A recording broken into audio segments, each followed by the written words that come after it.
বিদেশী খেদিলে আপোনালোকক মই এটা এটাকে দি দিছো আৰু ক'ৰ পৰা লৈছো সেইটো তালিকাটো আপোনালোকক দি দিছো সেইটো হ'ল মই লৈছো এই হিচাপটো কমপ্লিট হিচাপটো মই লৈছো তৰুণ গগৈ কাৰ্যকালটো দিব লাগে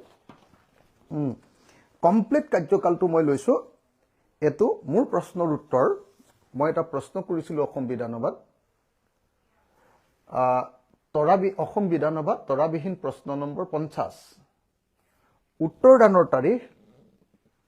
11/9/2023 চনৰ আপোনাৰ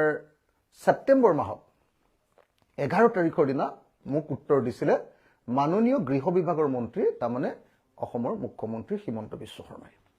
ইয়াত তালিকাখন কমপ্লিট আছে আপোনালোকে চাওক কোন চনত কোনে কিমান বিদেশী খেলিছে এতিয়া মই বছৰ হিচাপত যদি আপোনালোকক গাই দিওঁ তেতিয়া হলে বিজেপি চৰকাৰৰ দিনত খেদা বিদেশীৰ হিচাপটো মই দি দিছো বিজেপিৰ প্ৰথম কাৰ্যকালত বিদেশী চিনাক্তকৰণ আৰু বহিষ্কৰণ 2016 চনত বিদেশী চিনাক্তকৰণ কৰিছিলে ন্যায়াধীশৰ জৰিয়তে মানে ন্যায়াধীকৰণৰ জৰিয়তে বিদেশী ন্যায়াধীকৰণৰ জৰিয়তে 5096 জন আৰু বহিষ্কাৰ কৰিছিলে 13 জন 2016ত খেদালে 13 জন 2017ত বিদেশী ন্যায়াধীকৰণে চিনাক্তকৰণ কৰিছিলে 15541 জন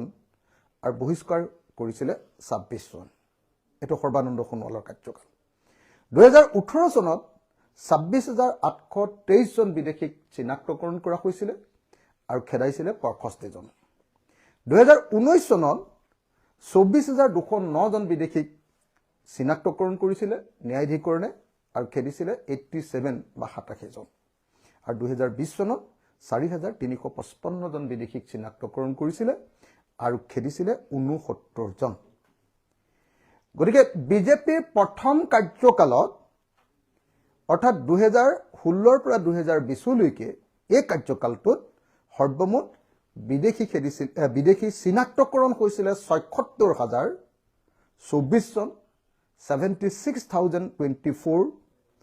আৰু বহিষ্কৰণ কৰিছিল 260 জন 260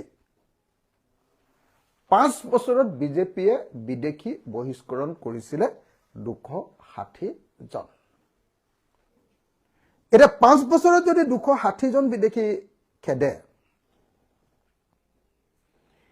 তেতিয়া হলে এটো হিচাপত যদি বিদেশী তেওঁলোকক খেদিবৰ কাৰণে আৰু 5 বছৰ কাৰ্যকাল দিওঁ অসমৰ পৰা কিমান বিদেশী নাইকিয়া হ'ব